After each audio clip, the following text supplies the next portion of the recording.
Hello আসসালামু আলাইকুম। তোমরা কেমন আছো? আমি অনেক ভালো আছি। তো আজকে আমরা যাচ্ছি পাবনায়, আমার খালামুনির বাড়ি। অনেক দিন পর যাচ্ছি, তো এর জন্য খুবই ভালো লাগছে। তো আজকে সকাল থেকে শুরু হয়েছে বৃষ্টি। তো এই বৃষ্টিতে ভিজে ভিজে গাড়িতে চড়ে রওনা দিয়ে দিলাম খালামুনির বাসায়। আকাশটা খুবই সুন্দর ছিল আজকে, মেঘলা মেঘলা।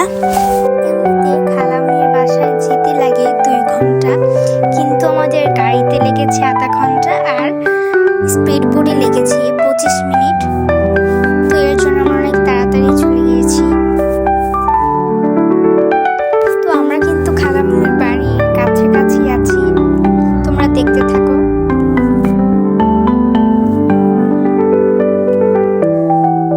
আমাদের অনেক ক্ষুধা লাগলো, আমরা কেক খেলাম কারণ আমরা নিয়ে গিয়েছিলাম। তো ফাইনালি আমরা খাদলায় এসে পড়লাম।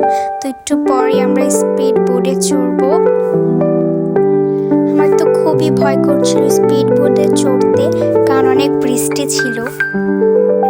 আমি আর আমার কাজিন হেঁটে হেঁটে সামনে যাচ্ছিলাম, কারণ অনেক ঢেউ আসছিল নদীতে, খুবই ভালো লাগছিল।